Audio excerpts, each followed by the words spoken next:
Trump 2.0ના 2 મહિના પૂરા થઈ ચૂક્યા છે ત્યારે તેના પહેલા 50 દિવસમાં ડિપોર્ટ કરવામાં આવેલા ઇમિગ્રન્ટ્સનો આંકડો આઈસ દ્વારા જાહેર કરવામાં આવ્યો છે. જાન્યુઆરી 20થી જ અમેરિકામાં ઇલીગલ ઇમિગ્રન્ટ સામેની કાર્યવાહીની સતત ચર્ચા થઈ રહી છે, પરંતુ સરકારના દાવા અનુસાર કાર્યવાહી થઈ રહી છે કે કેમ તે અંગે સવાલો પણ ઉઠી રહ્યા છે. શરૂઆતમાં તો આઈસ દ્વારા રોજ કેટલા ઇલીગલ ઇમિગ્રન્ટ્સને ડિટેઇન અને ડિપોર્ટ કરાયા તેના આંકડા જાહેર કરવામાં આવતા હતા, પરંતુ બાદમાં તે બધું જ બંધ કરી દેવામાં આવ્યું હતું, જેથી ટ્રમ્પ એડમિનિસ્ટ્રેશનની ઇલીગલ ઇમિગ્રન્ટ સામેની કાર્યવાહી અંગે માત્ર અંદાજ લગાવાઈ રહ્યા હતા. પરંતુ બુધવારે આઈસે ટ્રમ્પ એડમિનિસ્ટ્રેશનના પહેલા 7 વીકમાં કેટલા લોકોને ડિપોર્ટ કરાયા તેનો આંકડો જાહેર કર્યો હતો. જે મુજબ આ સમયગાળામાં માત્ર 28,000 જેટલા ઇલીગલ ઇમિગ્રન્ટ્સને ડિપોર્ટ કરી શકાયા છે. આઈસે ન્યૂઝવીક નામના એક મેગેઝિનને જણાવ્યું હતું કે તેણે જાન્યુઆરી 20 થી માર્ચ 11ની વચ્ચે અમેરિકામાંથી 28,319 લોકોને રિમૂવ કર્યા છે. એટલે કે તેણે દર વીકે 3,887 અને દરરોજના 555 જેટલા લોકોને ડિપોર્ટ કર્યા છે. જો માત્ર આઈસ એજન્ટ્સ દ્વારા ડિટેન અને ડિપોર્ટ કરાયેલા ઇમિગ્રન્ટ્સના આંકડા જોવામાં આવે તો તે બાઇડનના સમયમાં ડિપોર્ટ કરાયેલા લોકોની એવરેજ કરતાં વધારે છે. સામાન્ય રીતે આઈસે બોર્ડર પરથી પકડાયેલા લોકોને ડિટેન કરવાના હોય છે, ત્યારે જો હાલના આંકડામાં બોર્ડર પરથી પકડીને ડિપોર્ટ કરાયેલા લોકોની સંખ્યા ઉમેરવામાં આવે તો ટ્રમ્પ એડમિનિસ્ટ્રેશન ગત વર્ષની 5,000 લોકોને ડિપોર્ટ કરવાની વીકલી એવરેજ કરતાં પાછળ ચાલી રહ્યું છે. ટ્રમ્પના સત્તામાં આવ્યા પછી ઇલીગલ ઇમિગ્રન્ટ્સની ધરપકડ અને ડિપોર્ટેશનના આંકડા ટ્રેક કરવાનું પણ મુશ્કેલ બની ગયું છે.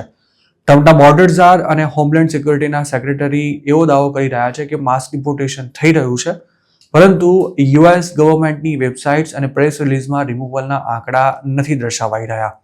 જાન્યુઆરી 20 સુધી યુએસ સરકારની વેબસાઇટ પર ઇમિગ્રેશનના ડેટા અપડેટ થતા હતા અને આઈસ દર 2 વીકે કેટલા લોકોને ક્યાં ડિપોર્ટ કરાયા તેના આંકડા પણ જણાવતી હતી. પરંતુ ટ્રમ્પના પ્રેસિડેન્ટ બનતા જ આ ડેટા અપડેટ કરવાનું બંધ કરી દેવાયું છે. ડિપાર્ટમેન્ટ ઓફ હોમલેન્ડ સિક્યોરિટી એટલે કે DHSની વેબસાઇટ પર મંથલી અપડેટ જોવા મળે છે, પરંતુ આઈસની વેબસાઇટનું ડેશબોર્ડ તો નવેમ્બર પછી ચેન્જ થયું જ નથી. આઈસના અધિકારીએ જણાવ્યું હતું કે એજન્સી વધુ સચોટ મંથલી અપડેટ આપવા માટે હજુ પણ આંકડાનું સંકલન અને વેરિફિકેશન કરી રહી છે. ન્યૂઝવીક સાથે વાત કરતા માઉન્ટ હોલિયોક કોલેજના પ્રોફેસર ડેવિડ હર્નાન્ડેઝે એવું જણાવ્યું હતું કે ટ્રમ્પ એડમિનિસ્ટ્રેશન આ ડેટાથી ખુશ નથી લાગી રહ્યું. તેમનો કહેવાનો અર્થ એ હતો કે અરેસ્ટ અને ડિટેન્શન મોટા પ્રમાણમાં થાય છે, પરંતુ તેની સામે ડિપોર્ટેશન ઘણું ઓછું થઈ રહ્યું છે. અગાઉ પણ એવા રિપોર્ટ્સ આવ્યા હતા કે ટ્રમ્પ ઇલીગલ ઇમિગ્રન્ટ સામેની કાર્યવાહીની ધીમી ઝડપથી ખુશ નથી, પરંતુ આઈસના ડિટેન્શન સેન્ટર્સ હાઉસફુલ થઈ ગયા હોવાથી અને ડિપોર્ટેશનમાં પણ અડચણો આવી રહી હોવાને કારણે ટ્રમ્પ એડમિનિસ્ટ્રેશનને મજબૂરીમાં ઝડપ ઘટાડવી પડી છે. ટ્રમ્પ ડિપોર્ટેશનની ઝડપ વધારવા માટે મિલિટરી પ્લેનનો પણ ઉપયોગ કરી ચૂક્યા છે, પરંતુ તેનો ખર્ચો ખૂબ જ વધારે થતો હોવાથી તેનો યુઝ પણ બંધ કરી દેવાયો છે. હવે ટ્રમ્પે પનામા, એલ સાલ્વાડોર, કોસ્ટારિકા, હોન્ડુરાસ જેવા દેશો સાથે ઇલીગલ ઇમિગ્રન્ટ્સના ડિપોર્ટેશન માટે ડીલ કરી છે, પરંતુ હજુ પણ આઈસના ડિટેન્શન સેન્ટર્સમાં જગ્યા નથી થઈ રહી, કેમ કે આઈસે ડિટેન કરેલા ઘણા લોકોના કોર્ટમાં કેસ ચાલી રહ્યા છે અને તેનો ચુકાદો ન આવે ત્યાં સુધી તેમને ડિપોર્ટ કરી શકાય તેમ નથી.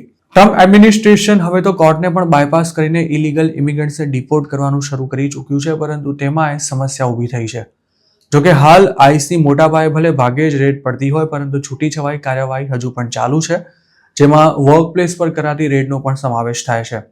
માસ ડિપોર્ટેશનમાં હાંફી રહેલી ટ્રમ્પની સરકાર હવે ઇલીગલ ઇમિગ્રન્ટ્સને CBP હોમ નામની એપથી કોઈ કાયદાકીય કાર્યવાહીનો સામનો કર્યા વિના જ સામે ચાલીને અમેરિકા છોડી દેવા માટે કહી રહી છે, પરંતુ તેના માટે પણ કેટલા લોકો તૈયાર થયા તે અંગે સરકાર કશું પણ બોલવા તૈયાર નથી.